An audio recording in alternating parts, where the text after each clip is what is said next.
of Research Services. Longwoods is a longtime partner of TTRA, and we really appreciate their support. Anna and Andrea have a presentation for you, which will be recorded and available next week. Also, if you have any questions, please enter them into the chat box. Thank you. Perfect. Wonderful. Well, hello, everyone. Thank you so much for joining Anna and myself today, or Anna and I. We are so pleased to see many familiar faces, which, you know, unfortunately, it's been way too long since we have seen many of y'all in person, but thank y'all for joining us today and taking time to talk with us about Travel USA and some of the exciting ways that we've been providing access to it. So for those of y'all who I have not had the pleasure of meeting before, my name is Andrea Godfrey. As Kathy said, I'm the Vice President here at Longwoods International. I joined the team back in May and am so pleased to be working alongside the entire team here, and especially Anna Blunt. And Anna, do you want to take a second and say hello to everyone? Hi, everyone. I'm Anna Blunt. I'm the Director of Research Services here at Longwoods. I've been here almost 2 years, and it's been fantastic. I really enjoy that, and the thing I'm going to enjoy most is talking through Travel USA and our fantastic Compass, online tool with you today. So thank you so much for taking the time. We know how busy you all are, especially in December and the 2020 December. So it means that every one of you coming here means a great deal to me. Thank you so much. Perfect. Well, as Kathy mentioned, please put your questions in the chat box, and we will go through those as we move along, and then probably hold them till we do some breaks in content today, because we're going to try to keep it broken up a little bit so that it's more conversational with Anna and myself. So start just for, as I said, new faces, telling y'all a little bit about Longwoods International. So we were founded over 40 years ago, so 1978, as a market research consultancy. While today we are mainly hubbed out of Columbus, Ohio, we do have our headquarters that we still do work out of and as a primary business center in Toronto.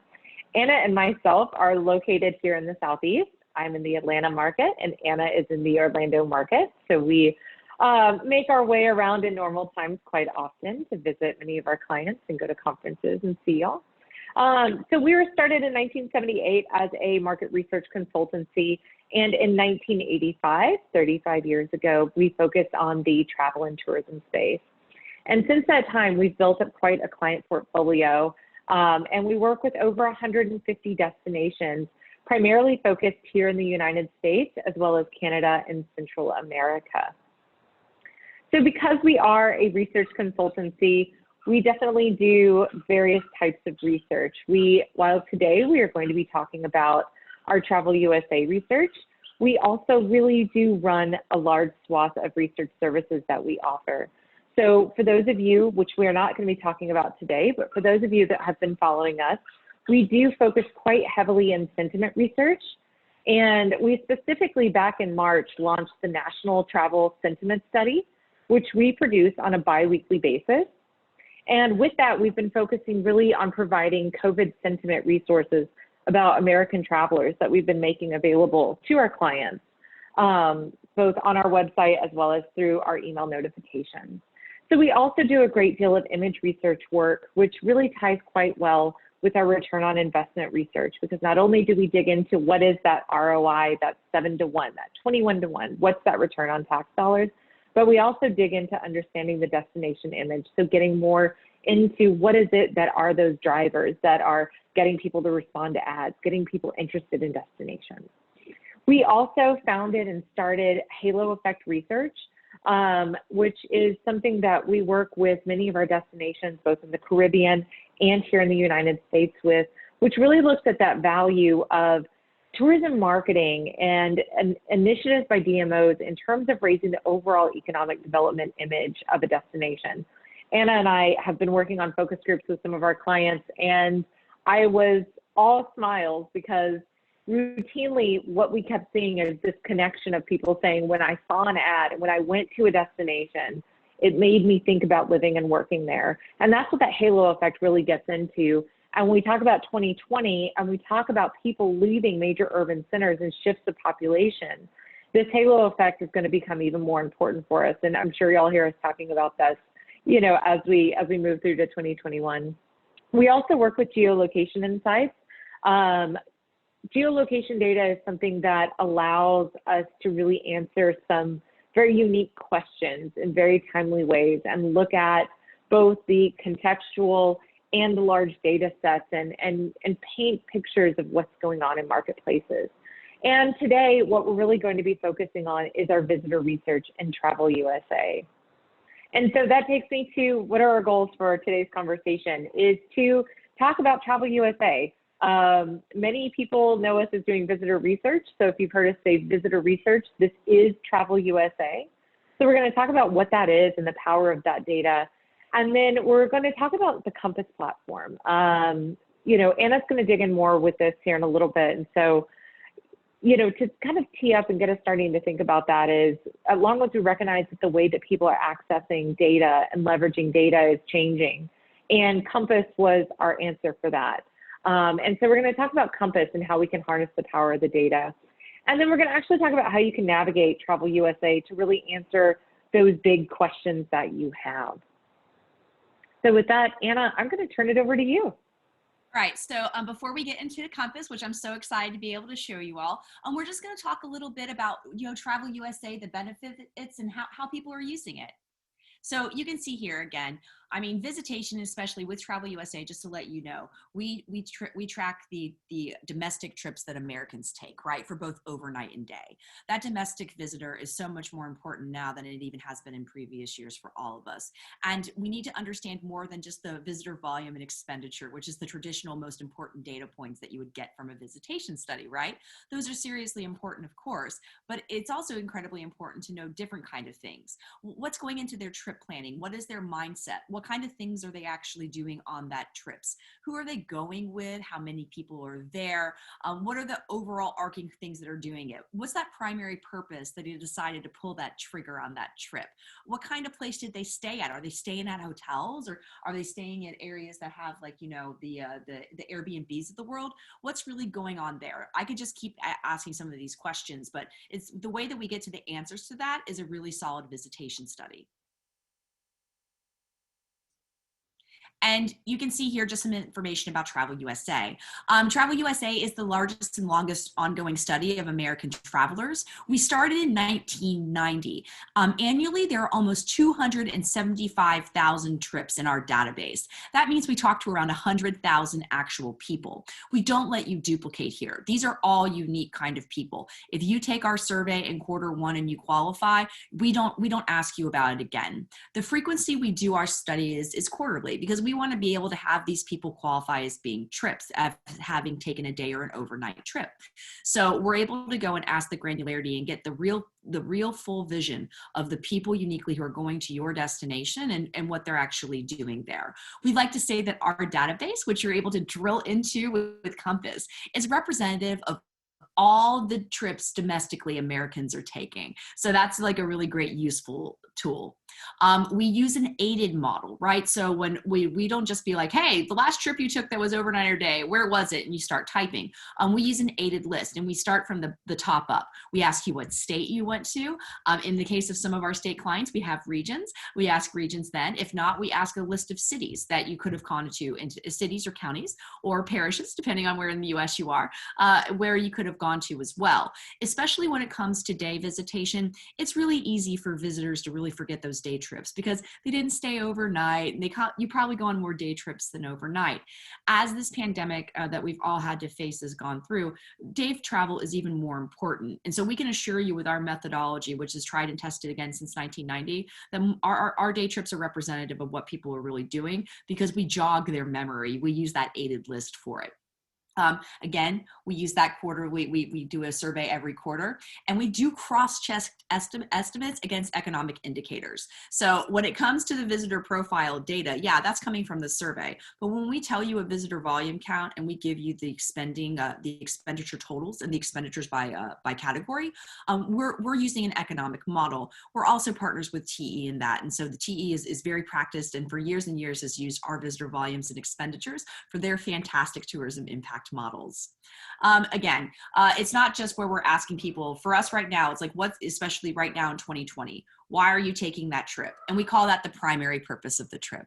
And we ask that beyond the activities, because you can do as many activities as you want to, but we really want to know the one reason you're taking that trip so you can have a real understanding of the motivators that are getting people to take them. So this is just some of the categories that we've been talking about. Again, it's just a few.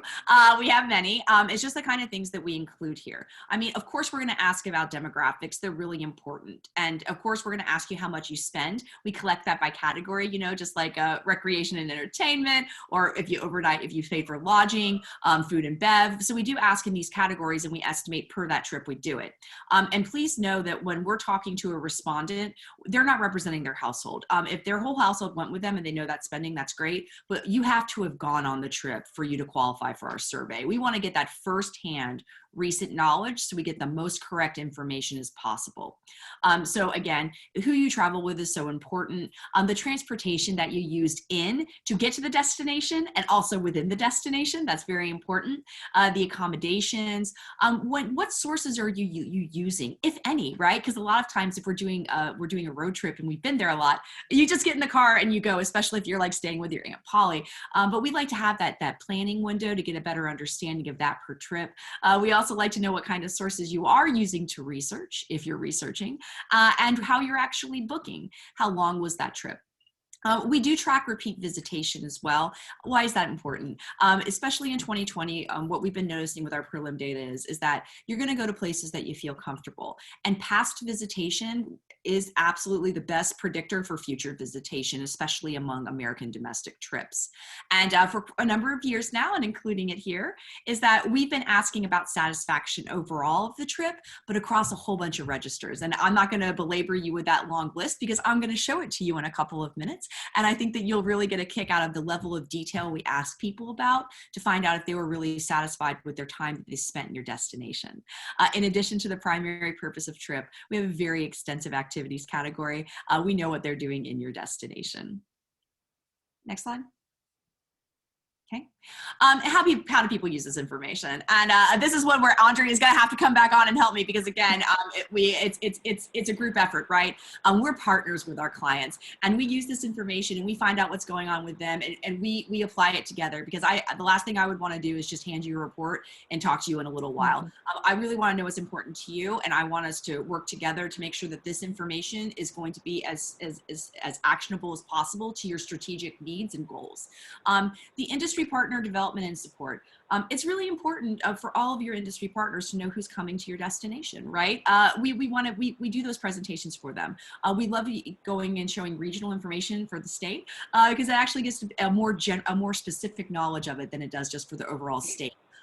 We really love doing that. And also when it comes to more often as well, especially with the rise of the road trip with COVID, which was already a huge trend even going into 2018 and 2019, when you're putting together these like trails, like, you know what I mean? When you're recommending itineraries to people that they can approach on their own, we need to know what's going on with their activities. What are the kind of activities that people are likely to do? What are the things that are going on with that we can help our partners to recommend things for cross partnerships?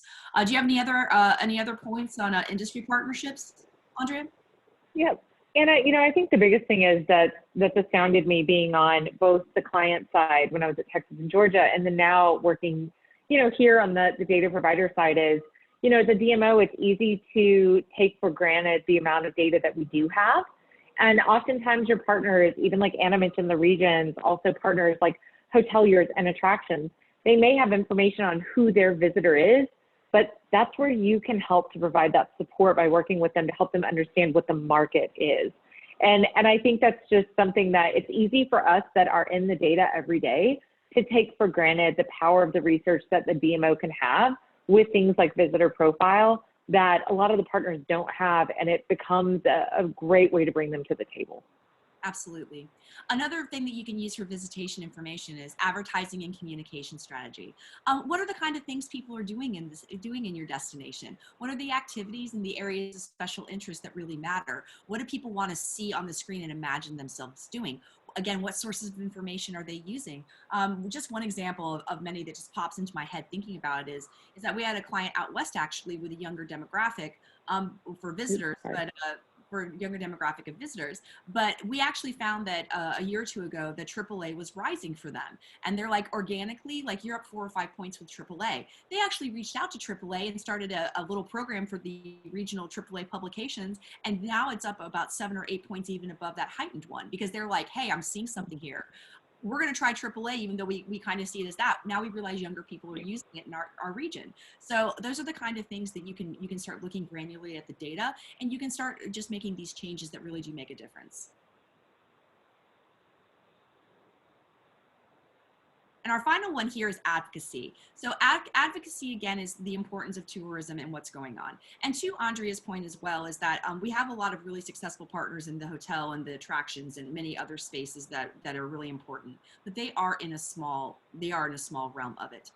Visitation captures everybody. It captures if you pay bed tax, it captures if you're just visiting friends and family, it captures business. It really has a full version of how important to the community it is. By getting those visitor volume and expenditures estimates to you, it starts to show how important tourism is to your economy and how important it is to support tourism ventures. In 2020, again, I mean, it's a terrible year we've all gone through. But the one thing is that in some areas, especially ones that have more tourism density in season, you kind of don't know what you have until it's gone. And so right now as well is that when we were trying to help keep our local communities alive, for one of the first times ever, our destinations have looked in, and they've been promoting local businesses to locals, and they've been building stronger connections with locals. And so it's the first time that a lot of the DMO space has had visibility in their own community, because they're so focused on getting people from other communities to visit. So the advocacy space, even with this travel tourism information, we know now how important it is to communities. More people have insight on that, and they also have seen how amazingly skilled our their DMO partners are at what they do, and how much work it does to do it. Do you have any thoughts on that, Andrea?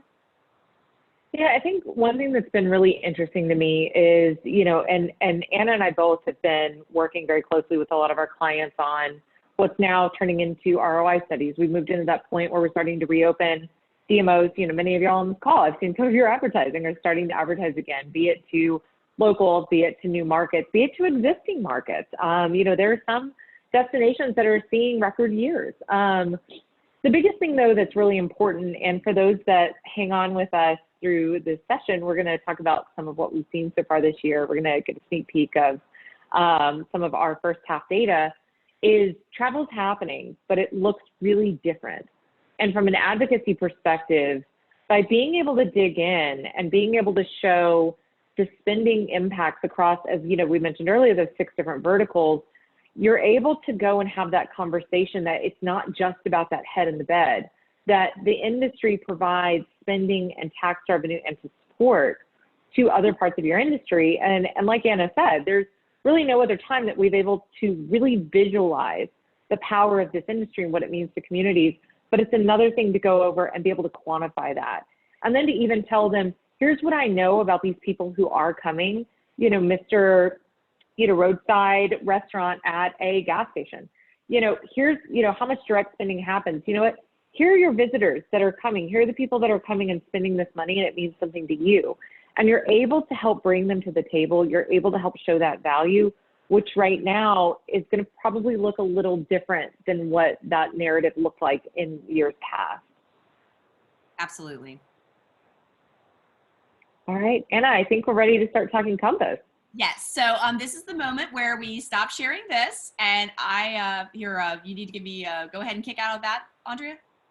Thank you so much. and I'm going to share with you our Compass platform. So are we on? Great. So just to let you know, Compass is completely online. It's web-based. You can use a Mac, you can use a regular computer, you can use a tablet. If you are so pressed, you can even use your phone.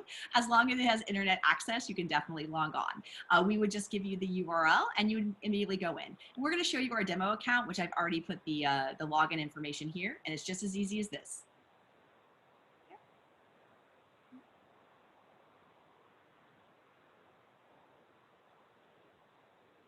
And we're logged in. So I'm going to just talk you through the three main kind of buckets that Compass actually does. And when we open up Compass for a client, the first thing you're going to land on is the executive summary. So what's the executive summary?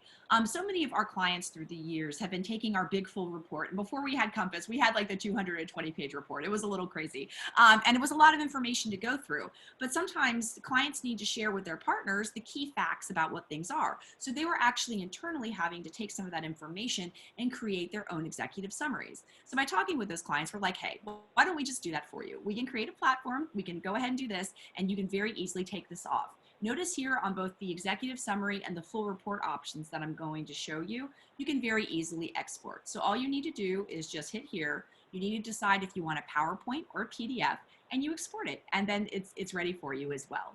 So in the executive summary, as you can see, the first page, it focuses on the number of trips and the amount of money, of course, because those are very impactful for the overall community and the things your partners really want to know. But that's not just the only thing. The second page, we always talk about, the origin markets and the primary purpose of the trip, the travel window, how long the trip was, and the top sources of information. On the top left corner is a precursor, is the percentage of people who are very satisfied with their overall trip. So that satisfaction is something we truly get into, and it's a really important one. On our third slide is the seasonality of the trip, as well as the primary purpose of the leisure trip, compared the most current year to the previous year, to give you that great context to see if that thing has actually moved at all. And then we close the executive summary, and it just talks about the top 5 activities that are done for overnight trips, right? Because you want to know what people are doing on the overnight. So again, this is just a very easy to export executive summary in case someone comes in your office and like, you know, someone from down the road running that hotel, they really just want to know what's going on with visitation. Export, email, and it's absolutely done. And it's done in a beautiful way. The primary dashboard that we have at Compass is going to be our full report. The full report is actually what we export to our clients in order to share with them the findings. So it's a wonderful, useful tool. As you can see here, we always start at the beginning, and at the beginning is always going to be methodology. So we definitely start with there and tell you about your trip counts. We tell you about some highlights of the methodology to make sure that you understand what is happening on here. This being the overnight report, we also like to give you a bigger picture. So we want to make sure you know what's going on with the overall world. And you'll see here that we tell you there are 1.68 billion trips that we estimate for overnight that Americans took within the United States. And that was up 2%. We also talk a little bit about the primary purpose of trip here on a national level. But again, it's just to give you a wider context. It's always important to know the number of people who came. And here again, we have this information lined up. So not only are we going to be showing you the total number of trips, but we're also going to be giving you that day overnight split. So you can see what's driving that growth or decline. You can see if it's overnight trips, and you can see if it's day trips. Please notice here, because this dashboard is so wonderful, and they were actually just launching it when I came on at Longwoods almost 2 years ago in February 2018. If you're like, well, that's good, that's overnight, but what about day? Here you go. All you have to do is switch from overnight to day, and you have the slide right there. So it's amazing. We can do the same thing again for the expenditures. So here's the day expenditures. Again, I told you we collect it in buckets. Here are some of the buckets here. We give you the overall economic impact of this day visitation here. And then we talk about the total spending for both business and leisure for per person and per party in the bottom left-hand quarter. And then we break out average spend per person and per party by the different buckets, right? Transportation, lodging. Lodging is not here because it's day. But if we would like to see lodging, that's an overnight variable. Again, it's this easy. It's now updated. So you can see here at the top right-hand corner, so you're never held astray. Anytime you use that filter, it tells you exactly what it is. So it's overnight, and that comes with the export, so you'll never get confused even though you're switching through on them. We talk a lot about the primary purpose of trip. So here we are here with the primary purpose of trip. On the left hand, we talk about just what your destination's percentage is. And on the right hand, we compare leisure trips to the US average. But let's say, just like you have overnight trip, starting with this slide, we can do trip segments. What's a trip segment? We can show you. I'm using this slide for a reason. Let's just say we only want to talk about visiting friends and relatives. I'm just interested in that. This blue bar here is thinking. And once it's done, as you can see, everything's zeroed out and it's visiting friends and relatives. It means that this slide and every subsequent slide only focuses on the respondents who said that their primary purpose of trip was visiting friends and relatives. So that's amazing. What if you're like, I don't care about that. I want to talk about leisure travel. Okay, we can do the same thing again. And as you see here, as it thinks, we're recreating here on the dashboard. And this is all zeroed out here because we're not counting business trips. So here again is the percentage of leisure trips that we're reporting. And on the top right-hand corner, notice it's overnight and it's for leisure. And again, we can do the same thing for day.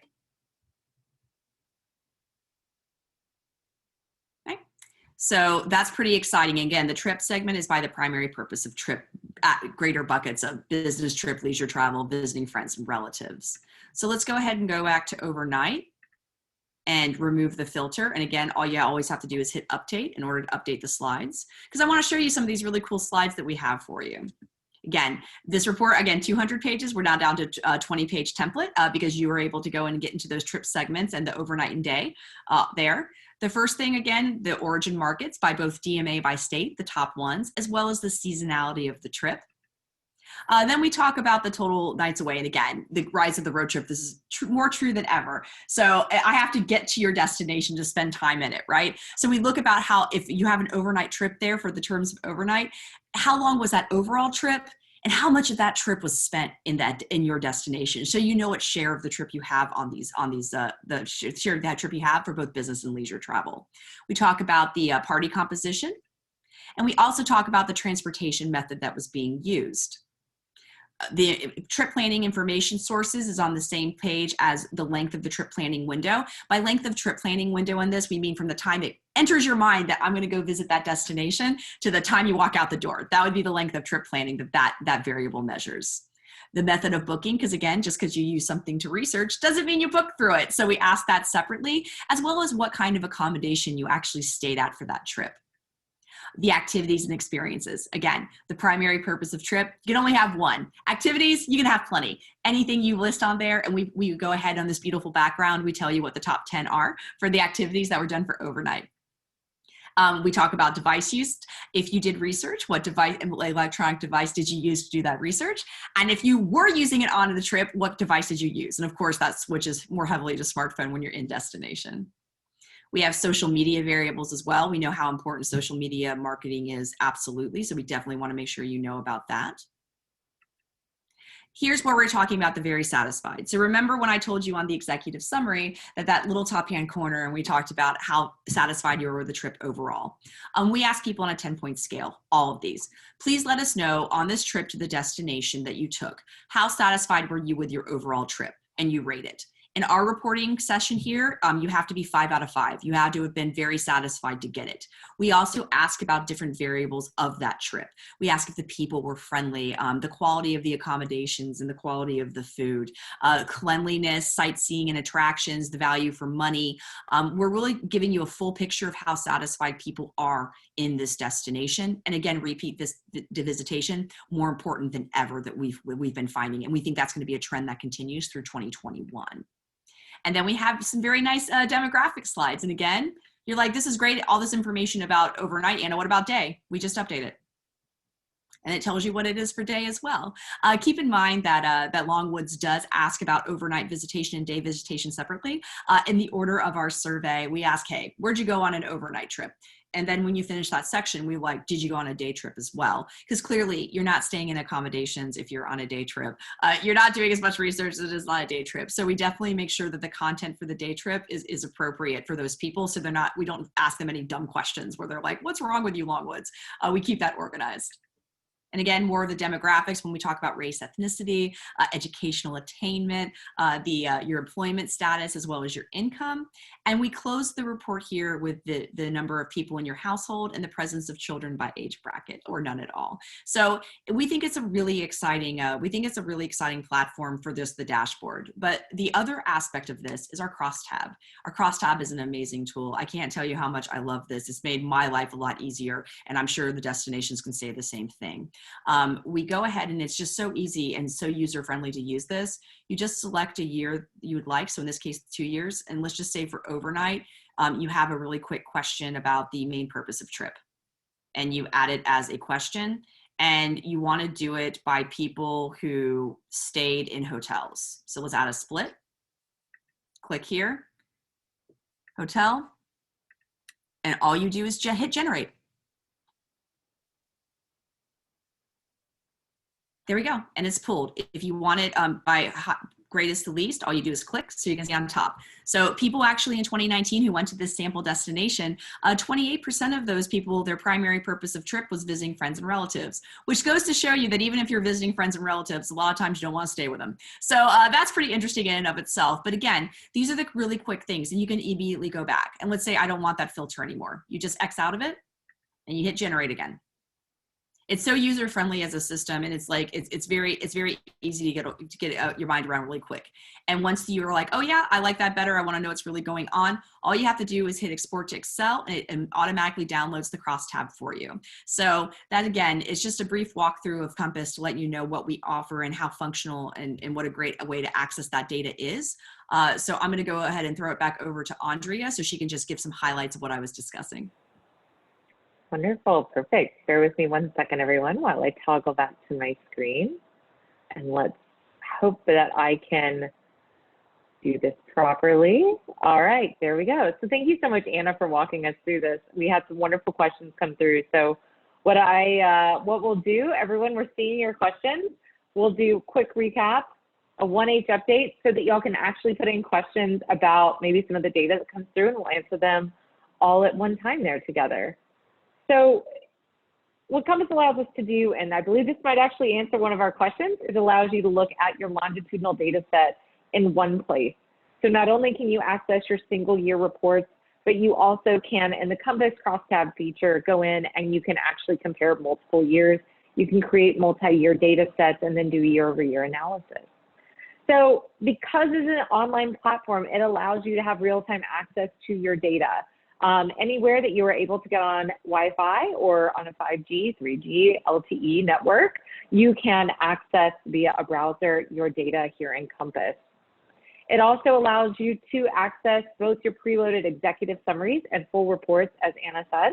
I know myself, multiple times I would be running into a meeting with my agency, or our tourism director, or a partner would be waiting for me in the conference room. And we really heard this from our clients, and that's a feature that we felt was really important to build into Compass, so that if you need that slick-looking top-line report, you can grab it and go in an instant. Then also we've got the crosstab feature, so it allows you to easily move between your data points. So as Anna was showing, we've got the multi-years, we've got the multiple breaks that you can do here, and that's where you can look at these trends and segmentations over time. You can also save your favorites. So we have some clients that every year, what they want to look at, every quarter, what they want to look at is family, domestic, overnight travel. And they can save their crosstab runs right there in their favorites, and they have access to it instantly without having to set up, which is, more, we're talking 4 clicks, but they don't have to go through and set all of that up. It'll be saved there for them. And then we also have the export feature here. And the export feature with crosstabs, we download it as an Excel file compared to the executive summary and full reports that will download as a PowerPoint or a PDF. So what have we seen so far this year? So as Anna mentioned, because we field our survey quarterly, we're able to, on about a month lag of every quarter, because we do need time to get out of the field and process the data, we are able to start processing the data from the prior quarter. For anyone that has not found this on our website or was not on our email distribution, please contact Anna or I. Our contact information is at the end. We are in the process. I'm very excited because today we got to share with the rest of the team that we're processing Q3 as we speak. So we will have another update coming in the next several weeks. So what have we seen so far?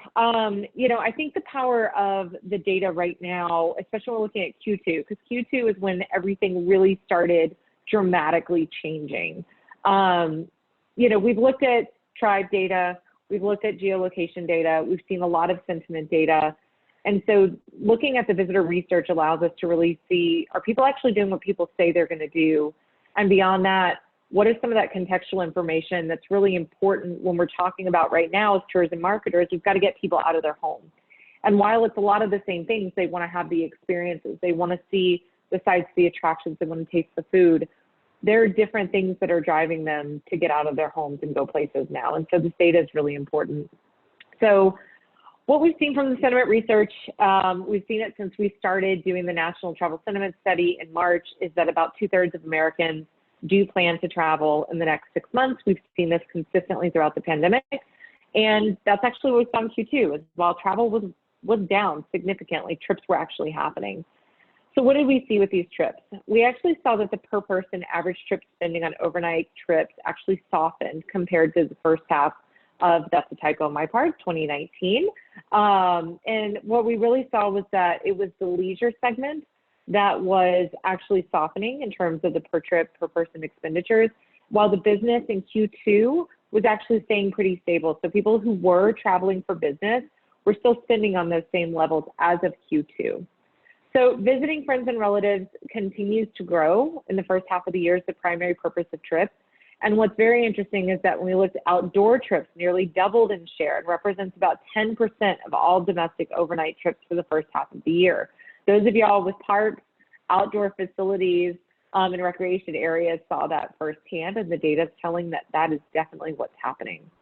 Road trips were about 3/4 of all trips during the first half of the year, where we actually are seeing that people now are continuing to still hit the road with our sentiment research. So we expect this to continue in Q3. And what's very interesting is that we, as expected, the travel party size actually has increased in Q2 compared to Q1 of this year by 15%. So while travel party sizes were increasing, the length of stay actually looks as though it's trending towards a compression. I know some other research partners have shown some similar data. That is something we are keeping a very close eye on in Q3. What we normally see is in Q1 nationally, that from Q1 to Q2, the trip length actually gets longer. What we saw this year is that it actually softened or stayed the same in many areas. And that's something of note. And we are going to be watching that in Q3. So as I said, we will in the upcoming weeks be releasing a Q3 update. You know, one thing all of us who have been living this pandemic in this industry have definitely seen is that things have evolved. They are evolving. So while we noticed the first initial market reactions to the pandemic, Q3 is guaranteed to bring some new insights for us as well. So let's see, with that, Anna, why don't I go into, I'm going to actually stop my share, even though I know you'll love that question slide, so I can get into our questions. And I spent time making that slide. I thought it was pretty cute, actually. Slides were cute. So let's see. Anna, I will continue to be our Vanna on this. And all right, first question. So what is the representation of trips by Black, Hispanic, Asian, or other groups in Travel USA? It's often difficult to get good samples for diverse groups, and would like to know how we make sure in our data quality that it maintains this representation in our national sample. So I just showed you, I exited while we were finishing up, I saw your question. I exited the demo mode and went into the full mode. And so you can see here, this is looking at all of the US for 2019. And again, just because we're matching the census, right? So we do ask about that separately. We ask about race, and then we ask about Hispanic origin, right? So those are two different questions for us, because again, they are kind of a little different. So you can see here that 9% of all the trips that we have recorded taken in the United States are going to be by a Hispanic background, and you also see that African American represents 9% of all trips, and other just being, you know, Asian, Indigenous, that's just 10% on there. So the one thing that I would say here is that it's incredibly important. It's incredibly important to properly be measuring the realities and be representative sample of all the domestic trips taken by Americans and all American groups in there. So absolutely, we work diligently with our provider, who we have been using for many years, Dynata, which is used by MUST. They're the leading such a panel provider and partner in the world, actually, at this point, because of all the purchasing of other companies they've done worldwide. So we do actually keep account on that. We are making sure that before, again, when we go and we talk about respondent level data, we get the information to a trip level, and that's what we put into our database. But while we're still on the respondent level data, before we do that transfer over, as all visitation research does, we're making sure that we're balanced with the populations, especially with the understanding though that that sometimes there are some variance on that, because again, you have to be an active traveler. You had to have traveled in the last 3 months. So with that, it's always a battle. It's a battle that's worth fighting, and we do believe that we are representative on that. But I hope that answered the question in a really long way. No, I think that was wonderful, Anna. Let's see, our next question is the file format for the executive summary out of Compass. So Anna, as you navigated us around? I think it's PowerPoint. Wonderful. You know what, Ed, I'm going to check that. Let me check. Give me 1 second. Let's do that and put it on Alabama. Okay. PowerPoint and PDF for the executive summary as well. Perfect. All right. So that takes us to our next question. Would a DMO be able to get historical information when they sign up for Compass, or would it start from the sign up date forward? So that's where Anna and I would work very closely with a destination to determine what historic data is needed. We definitely understand the value that a data point in isolation has very limited value, but when it's put into context with the bigger picture, it becomes even more valuable. So because we have been doing Travel USA for, gosh, Anna, what, 30 years now? To be honest. It's been a long time. Yeah, we've been doing it for decades. We do have a vast array of historic data. So the data is available because this is syndicated research. We do have prior years. And that's where we do work on a case-by-case basis to determine how much historic data is meaningful. Is it 1 year? Is it 2 years? Is it 3 years? So we definitely can do that for someone who would be new to Travel USA. So let's see. Wendy has asked us, does the report dashboard allow for year-over-year comparisons, or is that done separately? And I know you're a master navigator. Yeah, so some of the variables do have the context of past years, and some of the variables have the context of the US norm of the current year. It just depends on the variable. We are working, and Audrey would have more light into this part of it, we are working to have more flexibility in your dashboard that you can actually switch from having a past year comparison from the US norm. But again, Audrey would probably have a better timeline on that. No, yeah, so Wendy, and this kind of, Wendy, I'm going to dovetail to your next question, which is how much input do our clients have on the change of the survey? So I'm going to answer these together. So we can, in Compass and crosstabs, as Anna showed, we can do multi-year analysis. So, you can do that longitudinal analysis. For some of our clients in the reports, when they are interested in year over year, we will customize a report for that. So while it is syndicated research, the reports are a syndicated report. When there is that need, we do work with our clients on that. In terms of input, I'm very excited. Those of y'all who have been on one of my customer advisory boards know that there's not much more in the research world that I love more than a customer advisory board. So we, every year before we go into market, so usually starting at about Q3, we start going through our list of client feedback and working with our production and analyst team on feasibility for client ask. And that's what molds what our report looks like the next year. Our goal is to always keep consistency as much as possible so that, especially for those of us, on the call, I see a lot of us here are the research people. We are used to driving and navigating research reports, but a lot of our stakeholders and partners are not. So our goal is to always provide enhancement while not reducing the ease of access and navigation.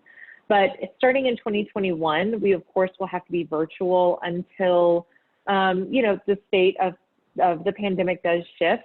But we are going to start doing a customer advisory board. So traditionally, while we've always taken on a client by client basis that feedback and brought it in-house and that guides our development, we're going to actually start bringing our clients together and talking about updates to the survey, new products, new access to the dashboard in a larger group. Yeah, for sure. And I'd like to add on to that for good news for the 2020, which will soon we will be able to go into field for in January in order to close that out and start getting out the 2020 visitation reports.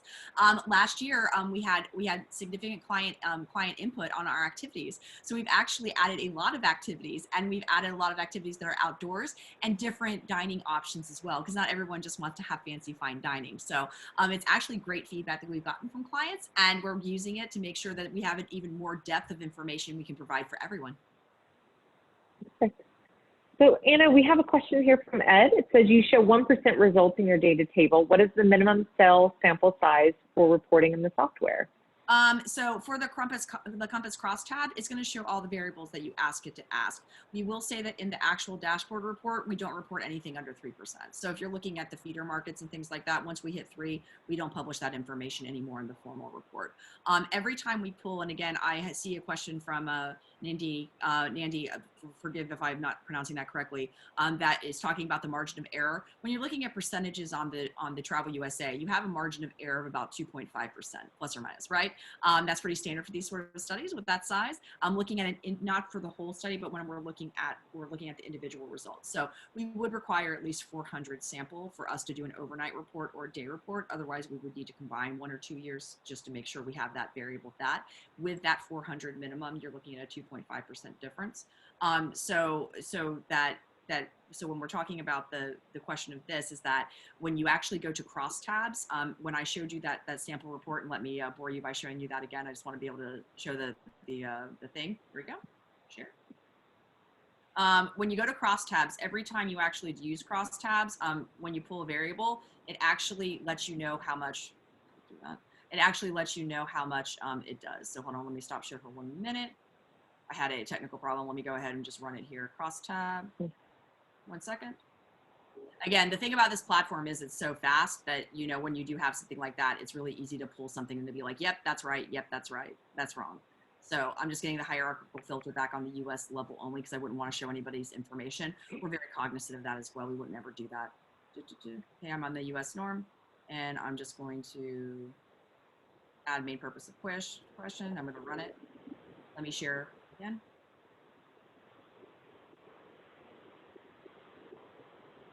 Generate. Here we go. Share screen. At the bottom of every single time we do a Compass pool, you're going to see that we actually give the sample count, right? So every time you do a pool and every time you do a combination of anything, at the bottom of that column, you're going to see exactly how many trips fund that. So that's going to help you with that. If you have a general question about what's reliable or not, we have an amazing production team that not only will they verify your crosstab funds, will combine variables for you. So like if you want to be an arts and leisure traveler, you could go through the activity list and just highlight that and send that to me. And we would actually create that psychographic travel for you. And then you'd be able to easily pull on that. So you'd have to avoid all that kind of stuff as well. So again, with that sample count with you, I would think it would be reliable. It's directional once you hit around 200, but again, with the guidance of our production team, we're always there for you and we're happy to assist you in that way. Perfect. Thank you, Anna. And we have some questions here on timing. I'm going to ask both of these together, and Anna, if you can take the first half, I'll take the second. So is our data strictly calendar year, or can we adjust it to fiscal? And then we have a question about quarterly data and quarterly releases, which I'll take that half if you'll take the first.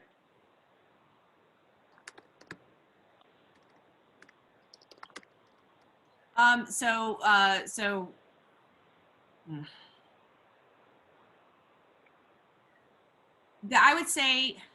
would say that for the fiscal year again, our data, Audrey, please, at any point that I sound dumb, please just stop me. Okay, so here's my second. All right, so when we're looking at the year of visitation, we're actually making it representative of all American domestic trips that were taken in that year, right? And so that means at the end of the year, again, we have the respondent level. We make sure the respondents are matching the populations who are actually traveling. We're then going on and converting that information into trip level data to put into the database and for your reporting. And we do that with every wave. At the end of it, we look at the whole weighting of it, and we're like, okay, where were we off? Where weren't we off? We're just making sure that it actually represents everyone, because sometimes you get a little bit more in quarter one, a little bit less in quarter three. We want to make sure that the trips are truly representative of the entire seasonality that's in there, right? And sometimes that needs a little help. Just like most surveys have a weight to make sure they match the demographics of the population that they're representing. Because of that, our weight is put on the actual annual year. So for that reason, we only do reports on that. When Andrea finishes talking about the potentials of quarterly data, then I can give you more insights about the fact of us breaking that out into the first 6 months and then the 6 months of the last year, of the last actual calendar year. Yeah, so from a quarterly standpoint, so this year, Longwoods is starting to do national level quarterly updates. So as I mentioned, if y'all go to longwoods-intl.com, you can find our first half update, and in several weeks, we'll both email and post Q3. We can release data quarterly to our clients. The reason I say can and I pause with that is, as Anna mentioned earlier, you know, talking about how if we're going to do a year-specific data, we need to have a sample of 400. At Longwoods, we are very conservative, and the reason we are is because we always want to make sure that we have the strongest level of data quality. So the data that we could provide our clients on a quarterly basis, we consult with them on a one-on-one basis so that we can look at what does the quarterly data look like for them, what is the availability of that, so that we have a data set that really is meaningful and can provide information that is informative as opposed to, you know, opening up more questions than it does provide answers. So we are going to continue with the national level quarterly updates. And then on a client-by-client basis, we look at the capabilities for quarterly releases in addition to the annual release, which we actually, Anna, now that I say that, you know, I should probably mention, we start releasing our data in April of every year for the prior year. Yeah, so again, it's always going to be a work in progress, but having a tool like Compass, and as we get more accustomed to the quarterly information and trying to make that work without, again, like being as reliant on the yearly weight, we know that a lot of people do need that information on a fiscal year level, and not on a calendar year level, and so that is a goal that we are trying to work towards. Unfortunately, it's about time to wrap up with us today because there is another one coming in. I'm very excited about the next session as well.